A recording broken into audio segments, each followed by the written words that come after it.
Welcome to another Warhammer 40,000 battle report here at Slider Games. Today we have 2,000 points open war game between my custom T'au Sept Sunars and the Wamageddon Raiders, some Orks. Mini Squigs are here today to try to take out my Tau. We're back here deep within a space hulk. This is like a giant cavernous opening underground, hundreds of feet high. But today we are doing a take and hold. There are 6 objectives on the board. One here on the platform, here by this tower, by a crate. We've got one right here in the middle, one by that crate, and then one by the power generator. So starting in the second battle round, if you control an objective marker at the end of your command phase, you get 1 point. So pretty simple scoring wise here. We do have the long table edges for our deployment, and then finally our twist. Deep within this space hulk, reality is unstable. Subtract 1 from the leadership characteristic of all models and subtract 1 from combat attrition tests. So leadership tests will be a little bit harder to pass, but less people will flee when we fail. And with us today in charge of the Wamageddon Raiders, Jerry, how's it going? It's another fabulous day here for the war. Yes, perfect. You got some big stuff here today. Yeah, it's a hodgepodge list of beastly things. The only thing that's not truly beastly would be the kill tank that I've added. So yeah, it's mostly the new beast snagas and beast kill rigs and beast war riders and knobs on squigots and things of that nature. Awesome. Very exciting stuff. Yeah, so if you're into large, menacing looking models, this is the video for you to watch, I think. Yeah, awesome. Okay, let's take a look at the armies. This is exactly 2,000 points of Sunars. We are T'au Sept, so we get to reroll a hit roll or a wound roll every time we attack or shoot, and we get plus 3 inches to our auras. In charge today as we continue to delve into the Space Hulk is Skyfire. She is our warlord. She has the warlord trait Precision of the Hunter, so she gets to reroll all her hits and wounds, so that's pretty cool. She's got 4 fusion blasters and has 2 shield drones accompanying her. Also with the HQ here, Cadre Fireblade, he's got our relic, the Ortu's Lantern, so he gets extra marker light shots. He's accompanied by 2 marker drones. And then we've got 3 squads of 10 Fire Warriors with 2 gun drones each as our troop choice. Back here we've got our 10 Pathfinders with Recon Drone, Grav Inhibitor Drone, Pulse Accelerator Drone, and 2 gun drones. So they're going to be our main marker light source.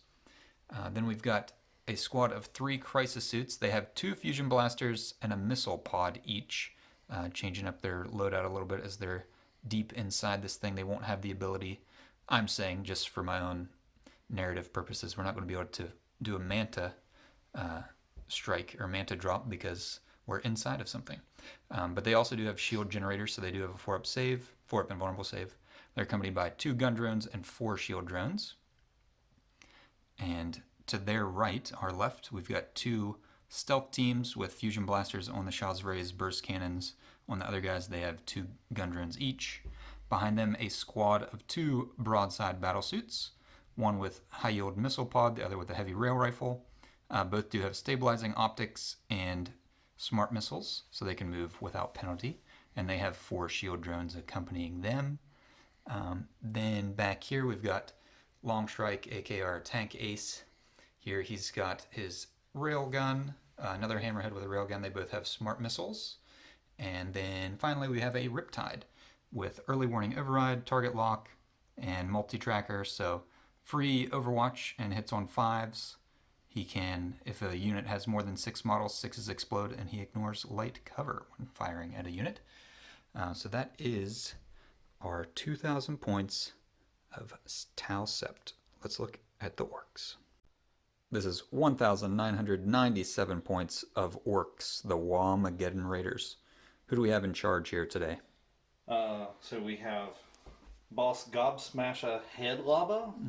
So on it, he is a beast boss on a Squigosaur. Behind him, we have Frazzle, who is my weird boy. And he today is taking all aggressive attacking psychic powers. So usually he takes some buffs and things, but no, today's all all doing damage. Right on. Immediately adjacent, we have the Squig Hog Riders, and they're the bitey boys. And that is one group of 6. They do have 2 bomb squigs. And then next over, we have 2 knobs on Smash Squigs. And those are each an independent unit. Okay. And they're just straight up standard profile. Mm-hmm. Right behind them, we have a Squigoth. Oh, yeah. Regular Squigoth with a cannon. And riding in that, we do have a squad of 5 Burna boys with a Spanna. Nice. So, being open topped, we'll see how well that works. Yeah, they'll be able to spew flames from the top of that thing. Immediately behind them, we have a kill tank stand-in. So, Kit bashed. non-standard model. Yeah, beautiful stuff. But riding in the kill tank, we do have a squad of Burnas and Spannas in that as well. Moving over to the 2 kill rigs, we did take a mix of powers for the 2 kill rig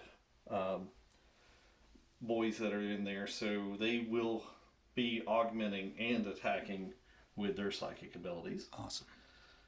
And then down below we have the Beast Snaga boys, which are going to be our OBSEC infantry for this group. And they're just standard run Beast Snaga boys, units of 10. They did take the thump gun, so it's 8 regular boys, the thump gun, and the Beast Snaga boy boss. And that is the list for today. So several big targets for T'au to eliminate immediately, and a handful of boys to hold it together. Awesome. Yeah, the railguns will have things to shoot at if they are alive. The trick is keeping them alive. But beautiful, beautiful army. Let's take a look at deployment. We have deployed here for our take and hold mission. As you can see, literally my whole army is in this one table quarter, basically.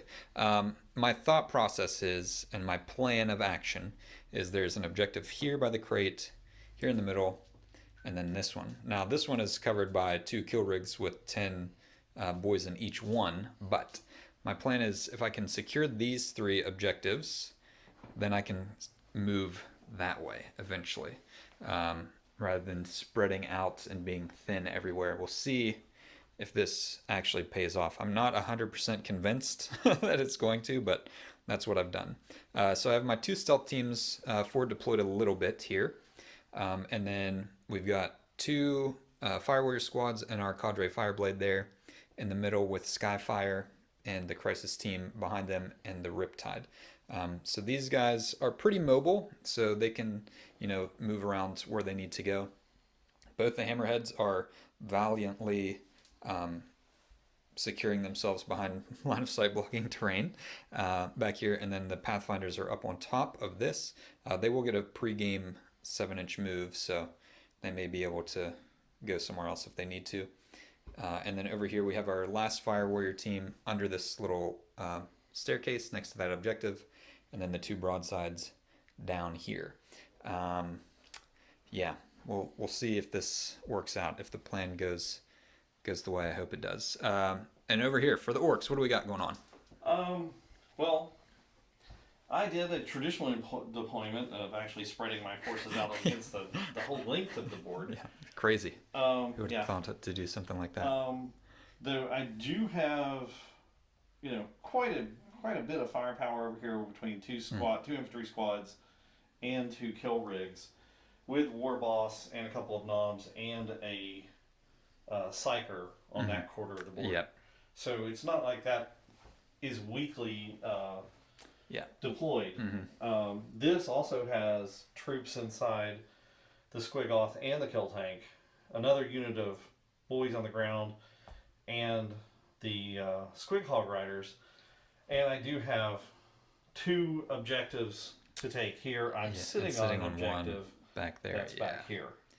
So hopefully they can at least secure and hold those objectives for a while. Yeah, and I'm not in much of a position. Maybe this one, number 1 here in the middle, I could divert some stuff to, but I've essentially given up hope on these 2 on the end here. So It's, yeah, we'll see if my non-traditional deployment pays off here. But that's the plan. That's what Skyfire wants to do, so that's what we're doing. But yeah, it is open play, so we'll roll to see who chooses to go first or second. Do you have a die, sir? I do. All right, I'll let you roll first. Oh, that's a glorious one. I rolled a 6. Oh, I think, yeah, I'm going to go ahead and go first, and I'm going to go ahead also and say that I'm going to be doing Mont Ka for the extra movement. Let's go to T'au, turn 1. Movement phase has concluded for the T'au. Sunars did declare Mont Ka. Skyfire is our master of the Mont Ka, although she has Precision of the Hunter today as her warlord trait. But yeah, basically everything advanced this direction. The exceptions would be this group of Fire Warriors did slip this direction to maybe, hopefully, get onto that objective if we're lucky. And then our Cadre Fireblade didn't move because he fired his Ortu's Lantern marker lights. And we did go ahead and do our marker lights. We ended up with 7 on this kill rig, 6, I believe, on that one.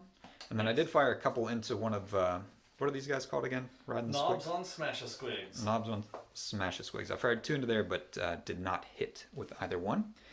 So the plan is take out the kill rigs and hopefully have enough firepower left to take out the boys that come out, and then clear this flank so that I can concentrate fire down the line for the remainder of the game. But there will be a lot of negatives to hit here because I'm firing through this dense terrain here. So with the marker lights, that should put most of the units back to ballistic skill 4. Skyfire did buff these guys with her power, so they are ignoring any or all hit modifiers. So they will be able to ignore that minus to hit when they shoot through dense cover. But with that being said, let's go on to the shooting phase. We are going to begin our shooting phase with our tank ace firing in to this kill rig over here. This will burn a marker light, but that will take his ballistic skill to a 2, but he will have to fire through the dense terrain, this staircase, so he'll be back to hitting on a 3. All right, so 3s to hit. We do have a couple rerolls here available. Marker light. 5 does hit, and he would normally be wounding on a 3 because this is toughness 8, strength 14, but he gets +1 to wound vehicles and monsters. So we will wound on a 2 right here. And that is a wound. So it's D3 plus 6. So 8. So 2 plus the 6 is 8, and then 3 mortal wounds. So 11 damage on him. And then we'll fire in our 8 smart missiles as well. Need one more die here. Okay. These are hitting on 3s still. And I haven't spent my reroll yet, so I'll reroll one of these with my targeting array. And then these will, strength 5 would wound on a 5, they'll wound on a 4. I'm going to reroll the other one with my T'au Sept reroll. Okay. So 7 hits. Strength 5 would normally wound on a 5, but with his ability +1 to wound, so wounding on 4s. And that is 3 wounds, AP -1. Okay. So it'll be 3 at 4 up.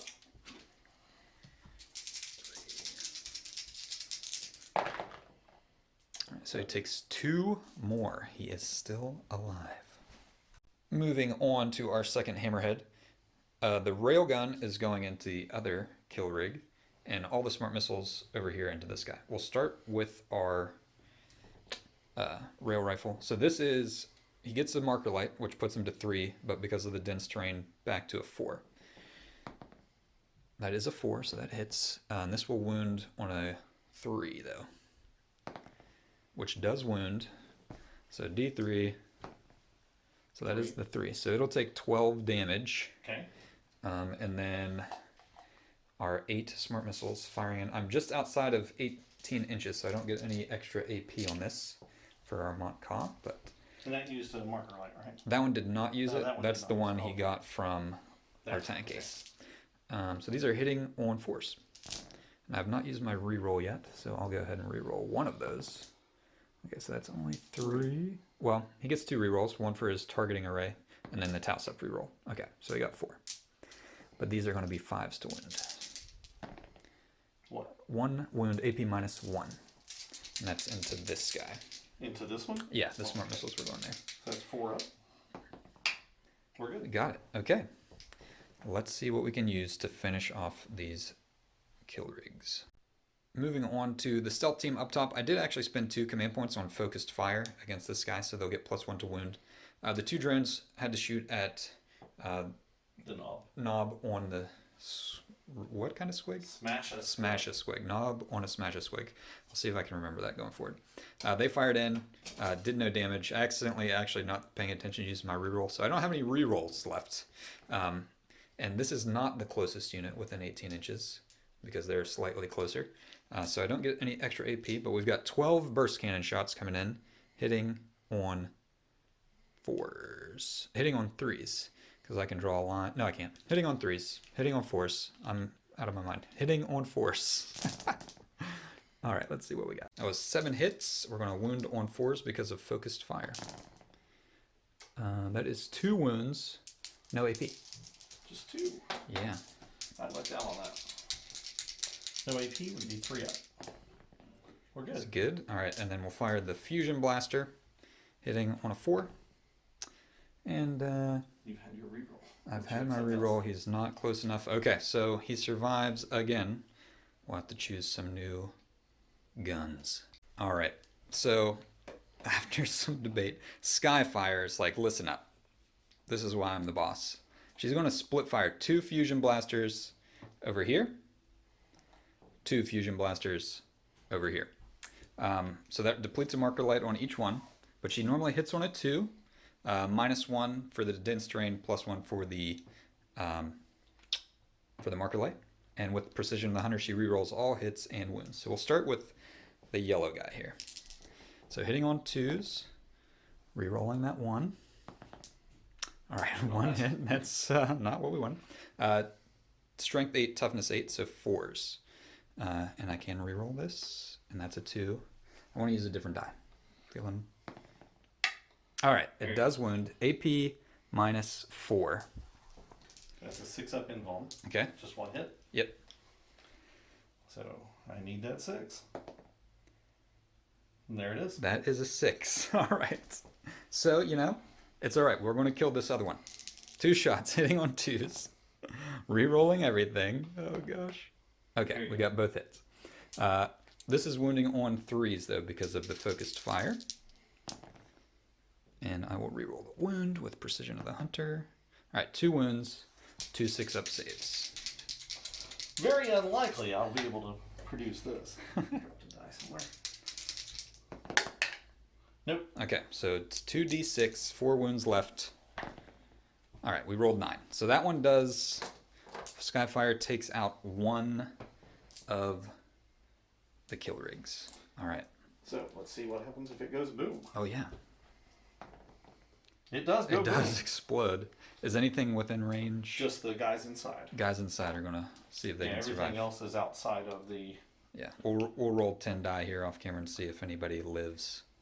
Moved on to our stealth team here in the front. The drones fired in, took a wound off the kill rig, so it's only got 2 wounds left. The burst cannons fired into this squad. 2 of them died in the explosion, and then they took another 4 out with the burst cannons. And then finally, the Shazray is firing his fusion blaster in. It will hit on a 3 because of the marker light.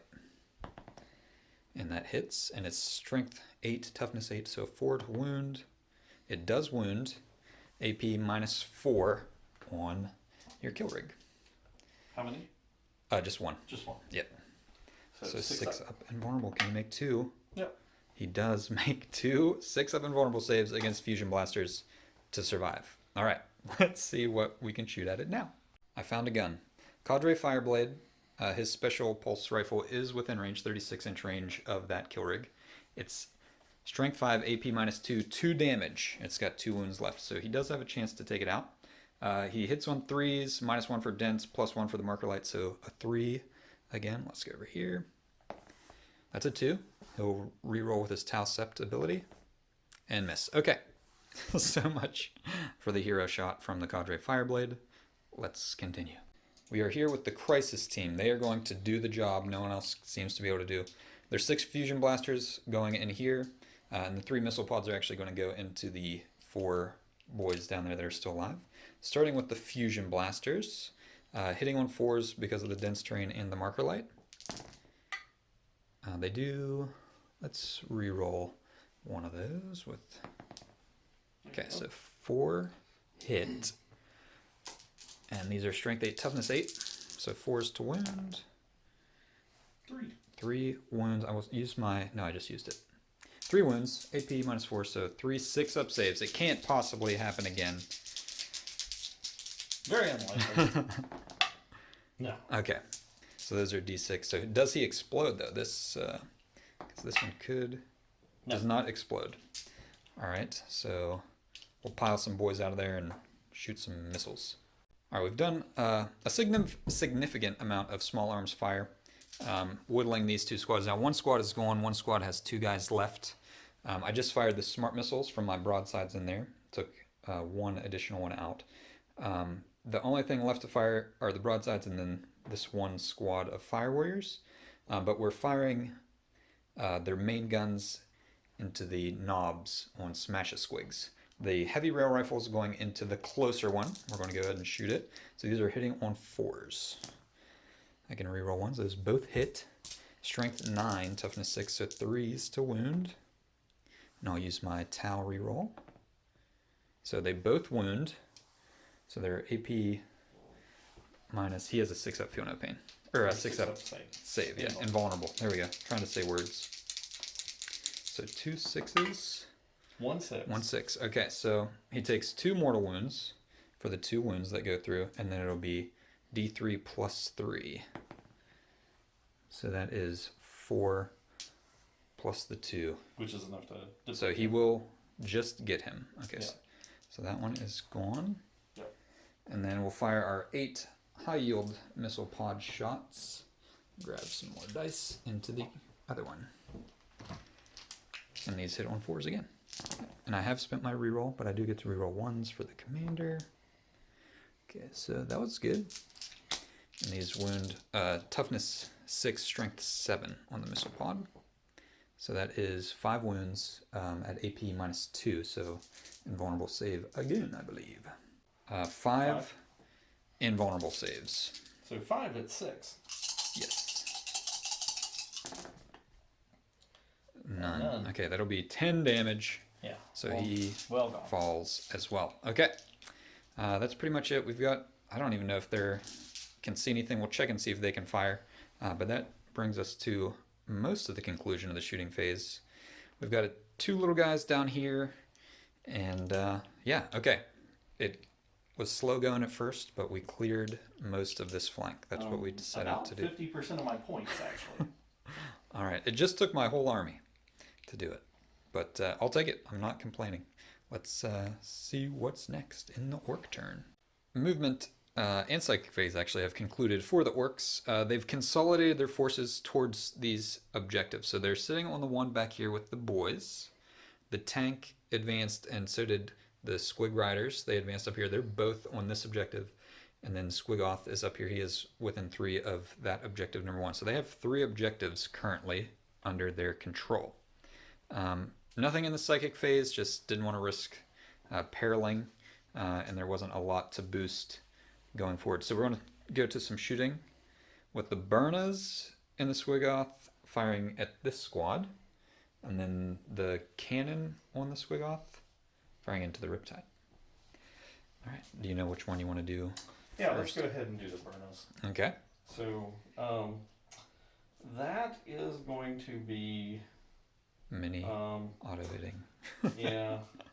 That's going to be 5d6 of shots. 5d6 shots that auto-hit. Yeah. Cool. So, not that great of a roll. 8, 10, 14? Yeah. 14 auto hits. Let's get some And- dice. 14 auto hits, wounding on 3s. That was pretty good to see a couple ones there. Yeah, so it's... That'll be 10. 10. I've got 10 die. We're going to actually, we'll start with the drones.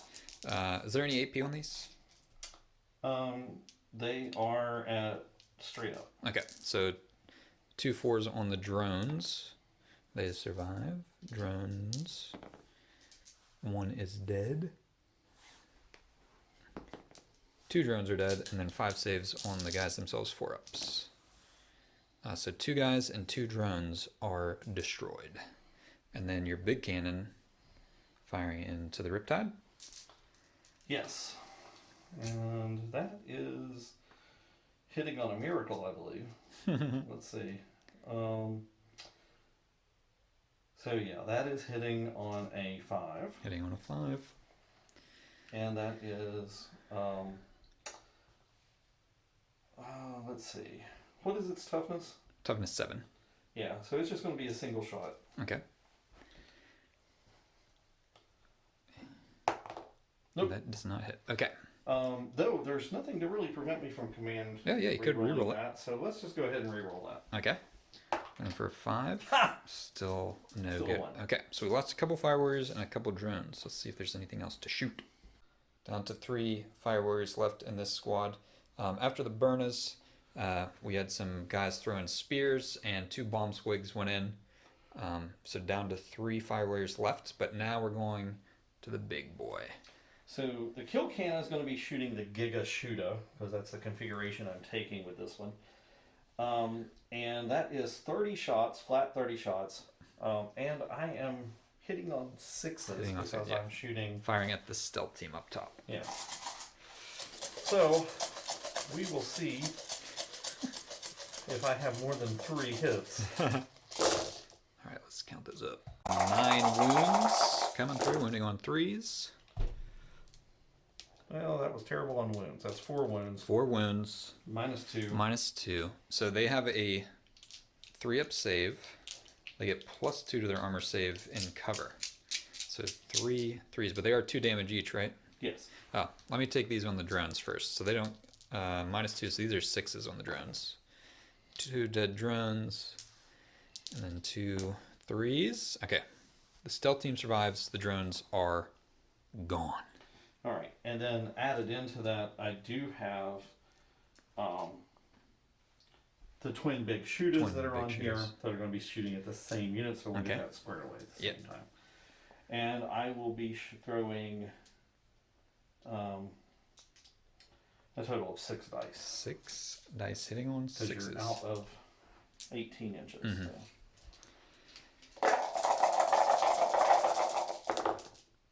2 hits. Nice. And those are strength 5, no AP. So 3. 1 wound, and it will be a 2-up save in cover with no AP, which he makes. Okay. So the stealth team lives, their drones are dead. We have concluded the shooting phase. The boss fired in. We actually had another gun on this thing. It fired in at the Riptide and missed. The Spanna had a gun in there. But we failed morale here, but our Shazways stayed, so we've got 1 fire warrior left after the failed morale. But going into turn 2, the T'au will hold 2 objectives, so we should get 2 points. Right now the Orks are on 3, so unless I can shift a giant squig off of something, they will take the lead here, possibly. All right, let's go to T'au, turn 2. Turn 2 movement phase has concluded for the T'au Sept. Starting over here, I did spend a command point on designated tasking. So the fire warrior team that was here, they left their 2 drones to guard that objective. Literally everything else advanced, other than Cadre Fireblade, who's firing marker lights, so he stayed still. This unit of stealth teams flew up onto the objective over here. Skyfire rolled a 200 advance. I re-rolled it with a command point and rolled a 1, so she couldn't actually get up and over anything to shoot. So she's shifting around the flank here. Maybe she can fly up over the wall next turn. She does have line of sight. We'll have to double check range to see if she can actually hit the weird boy down there, but she's got a squad of fire warriors with her on an objective. Pathfinders, fire warriors advanced over. Riptide over. hammerheads cruising around the back. And yeah, that's pretty much it. Everything moved, so I don't have a ton of stuff. The stealth team and the crisis team flying up top, they're going to be my main shooters this turn. Oh, and our lone fire warrior, after failed morale, he's putting it all on the line for the greater good, staring down the squig off here in the center of the battlefield. But that is the plan. So yeah, right now we technically are on 4 objectives. This one, the one here, one there, and one up there. I did score 2 points in my command phase for holding 2 objectives. So it's currently 2-0. But we will go on to T'au shooting phase. Kicking off the shooting phase proper, I did actually fire our lone fire warrior, fired in at the squig off. Didn't do anything. But Skyfire is within range of the weird boy, so she's going to fire her 4 fusion blasters at him, hitting on 2s, rerolling everything for her precision of the hunter, which she needs, with 2 1s. Okay, they all hit. And then this is wounding on a toughness 4 or 5? 5. Okay, so wounding on a 3. And they all wound. So 4 invulnerable saves 4 up. on your weird boy. So he does have a super cyborg body, Nice. which gives him a 4 up invul. Nice. And we'll see what happens. Saves 3. Okay, so D6 damage for 4. Is he And alive? He has a total of 5 wounds. Okay, he is alive on 1 wound. I'm not going to command point that. We'll take it with 4. Okay, so we've wounded something. Let's see what's next. Moving along. We did have one of those 2 drones was just within 24 inches of the weird boy. Fired in. Did not kill him, unfortunately. So moving on to our tank ace. He can see the squig riders through this little gap. It will be -1 to shoot, but there is a marker light, so he'll be back to hitting on 3s after expending a marker light, firing his railgun normally. Hits on a 3, that does hit. Wounds on a 2, and that's a 1. So I'm going to use my T'au reroll. Okay, so it does wound.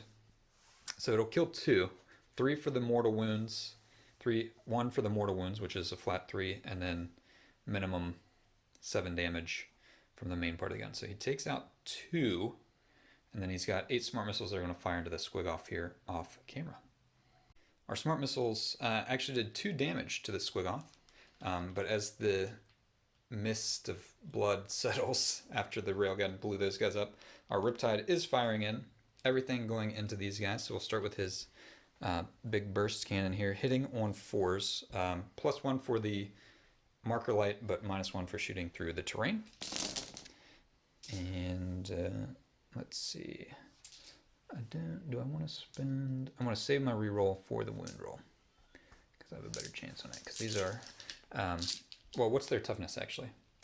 6. 6. Okay, so it's 4s either way. I might as well reroll a hit.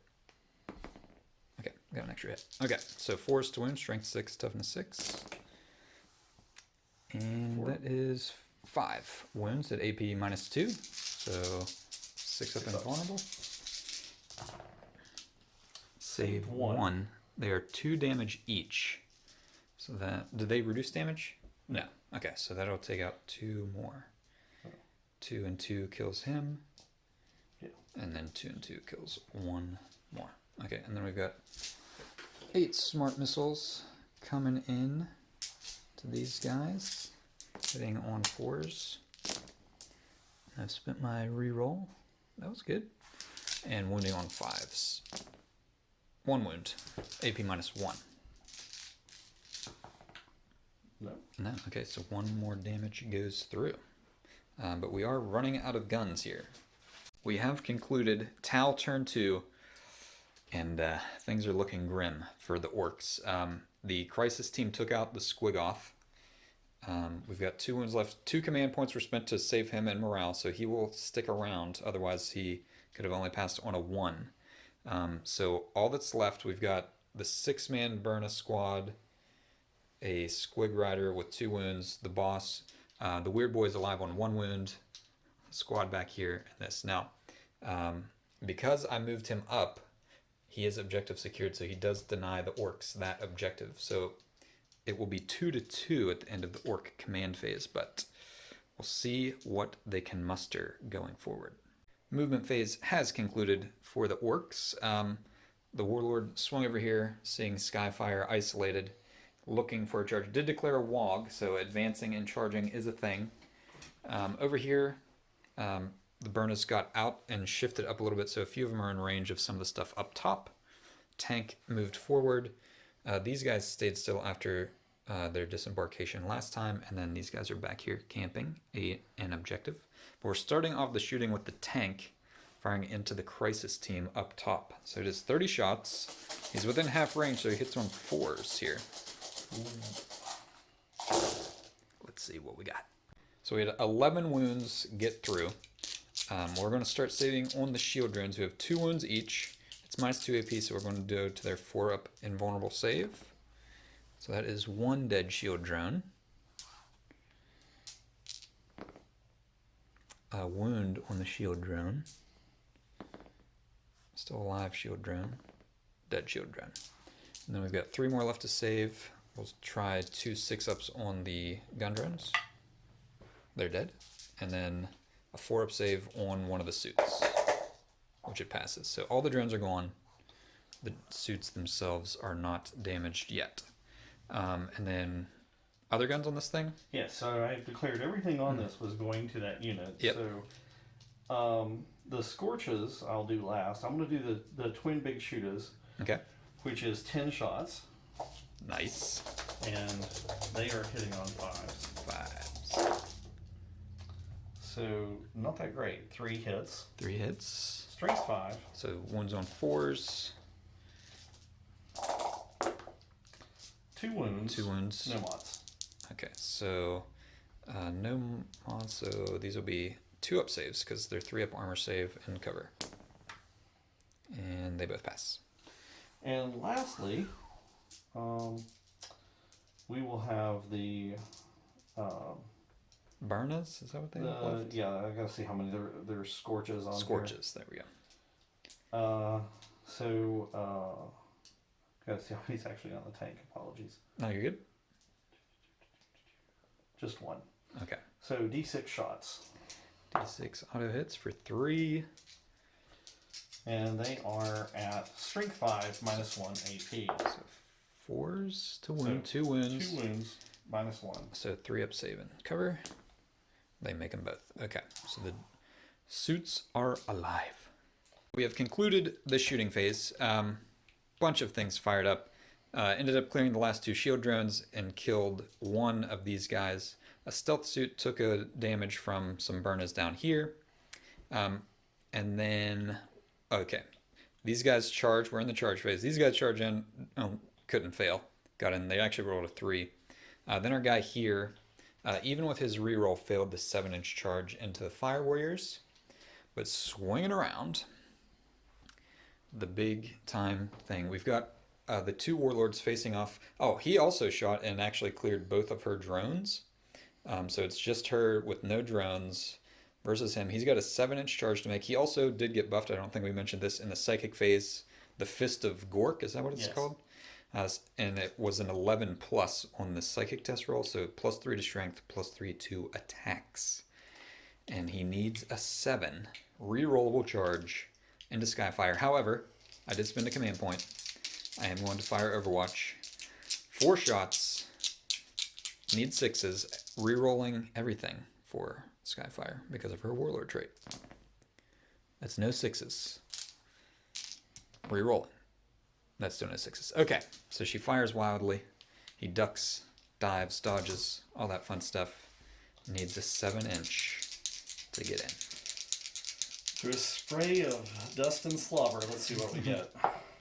That is in 9 inches. We'll come back with some combat.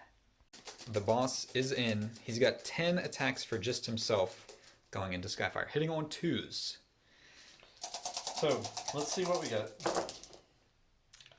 There is There is a 1-1. 1. So 9 hits. She is toughness 5, strength, And he is going Higher. to be, strength 6.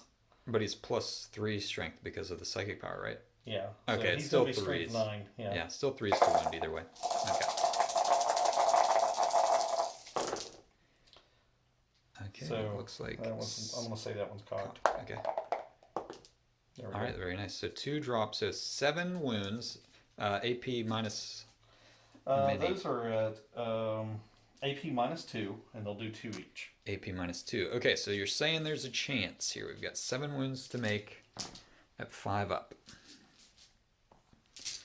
7 5s up. That's easy, right?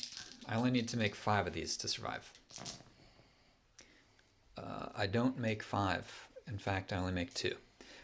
So Skyfire bravely ejects from her suit just as he crunches down on it with his robotic fists of destruction.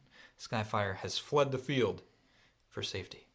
We are at the conclusion of the turn. These guys did slay the poor innocent fire warrior down there. They did not consolidate. They're pretty well hidden right there. The boss did consolidate into my fire warriors who fought back and did no damage. So at the end of turn 2, it is 2-2. Let's go to T'au, turn 3. We have concluded T'au shooting here in turn 3. Riptide took out this squad of Burnas. Fire warriors took out our little guy in here. Everybody up top fired in and took out the other squad of Burna boys, along with smart missiles from our tank case down here, actually. And then over here, the fire warriors fell out of combat, and everything fired in railgun from this guy and took out the boss. So as the T'au pushed forward through the Space Hulk, they did encounter some more organic orky threats versus the last time they were here, but they were able to push through and rout the Orks. There are a few left in the back who skittered off into the darkness with their weird boy, but the T'au have taken the day today. Come back with our thoughts on the battle. Recap time. Alpha Strike. That T'au going first absolutely was the key to our victory here. The fact that I had literally everything in my army except one fire warrior squad that was over here got to fire in to everything, half of the orc army. My shooting went well, no doubt about it. In my mind, like I talked about at the beginning of the game, my plan was to overwhelm this flank so that I could secure the 3 objectives here and then slowly work my way that direction throughout the game. Never in my wildest dreams did I think I would kill both of the kill rigs and all of the boys that were inside. My best case scenario in my mind was like, I'm going to kill one kill rig and the boys inside of it and hurt the other one. And then like absolute best case would be I killed both kill rigs, but there were still boys holding the objective. But not only did I wipe all of that out, I also killed the 2 smash a squig knobs over here, which... Yeah, that pretty much took out the most effective units were gone before I got my turn. Yeah, it was, Alpha Strike. That's the thing. It's tough in this game, and we were figuring out, it's like I fired basically 1,900 points of my army into 1,000 points of your army, and yeah, it just nullified. Yeah, when it went away, since you were so far away, you couldn't hurt me in my turn 1. Like literally, I didn't even lose a fire warrior squad in your first turn. I had one guy left, and he was able to get onto that objective, which cost you a point. Yeah. Him surviving, just my strategy of overwhelming the flank that I was really questioning. I mean, it turned out to be the perfect strategy in this situation. I really do think, we were talking about this, if Orks went first, how things would have changed. What I think the Orks would have been able to consolidate onto the objectives, especially on this side, and they would have been able to secure this objective and push into my area. And T'au, still in 9th edition, their strength is not, pushing people off of objectives and taking them immediately, especially with the scoring in this one being at the end of your command phase. Yeah. So it would have been a scenario where Orks piled up a bunch of points at the beginning, and then the T'au would have had to whittled them away throughout the game. So, I mean, obviously, who knows what would have happened if the Orcs went first? It would have been a totally different scenario, but Well, and based on your initial deployment being heavy to that side, most of what I put over here was what I felt was only going to just kind of be dropped on objectives to secure them. And it turned out that's all I had left when I got to my turn 1. Yeah. So, Burnas and low AP weapons were what remained to me. Yeah. And a warlord with no support. Yeah. So even though he's fantastic on his own, even if I had charged into combat on my turn 1, he would have been eliminated immediately. Right. With maybe taking out 1 unit. Yeah. So no major gains, and I wouldn't rethink that. I'd still say he would have just had to endure a ridiculous amount of fire. Yeah. So he would have been dead at the top of turn 2 had he charged into that. If I had turn 1, what I would have done, at least as an opener, it's hard to really think of anything else after that. But as an opener, those kill rigs, what they were designed to do, one group of boys would have dropped off at this objective. The other 2 kill rigs would have moved up for opportunity. I would have declared a WOG and been able to charge whatever was here and get those kill rigs into combat where they can actually do some serious damage. I also lost 2 psychers immediately with the loss of the kill rigs. Loss of the kill rig. Yep. And some of my best shooting off of the kill rig. So not having any of the shooting, any of the advantages of the psychers, and without the close combat initial attacks of those units, my ability to damage your army dropped significantly. And then the terrain, the large line of sight blocking in the middle most of my army couldn't actually shoot in turn 2, but since the crisis suits and stealth suits can fly, I was able to get those up top, and with fusion blasters, missile pods, they're still extremely deadly when just those are shooting. The crisis suits are very, very good in 9th edition. And we were talking about this off camera too. I used to run them always with 3 fusion blasters each, so 9 in the squad. And they were basically all my anti-tank because railguns were trash in 8th edition. But now that railguns are like ridiculous, insanely good. I don't want to say they're like meta breaking or anything. I don't play meta, but I mean for casual play they are tremendously powerful. And so I can make these guys more flexible, giving them missile pods, plasma rifles, whatever it might be, so they can do more than just deep strike in to blow up a tank in a backfield. Now they can take on elite units, stuff like that. So a lot more flexibility with the Crisis team, which is one of the best units in the Codex already. But yeah, just first turn Alpha Strike. That was the story of this game. Did you enjoy? Oh yeah, I actually haven't ran a lot of these units more than 1 game, maybe 2 games. So the kill rigs, this was their 3rd game. The Squigoth, it was its 2nd game. Oh, nice. So that's my main goal is to try to get the units things out on the board and to try some new things. Though I didn't actually get to use the kill rigs to you got to roll some saves for them. Put them on the table and take them off the table. Yeah. Oh man. But they were surprisingly durable. Yeah. So all of the Squig based units, all the beastie units, pretty much get that 6-up invuln, which make them quite durable. Yeah, he saved two fusion blasters with 6-up invulnerable saves actually on the yellow one that was in this corner. Yes. So that so that actually helped keep a lot of things on the table that had it been traditional Ork vehicles or regular boys, would have been out. Yeah, the Squig boys were very durable in taking all the indirect fire and things that they took hiding under that platform, where regular boys would have been gone almost instantaneously. Yeah, because with... I didn't save very many, but I did save some. Yes. All right. 6s still don't come around. Yeah. Well, I'm glad you enjoyed yourself. I had fun just trying out, Montcaw, new stuff. This is only my 3rd game with the new Codex, so it's still very fresh and exciting for me at this point. But we do appreciate you watching Slider Games. Like, subscribe, all the good YouTubing things, and have fun.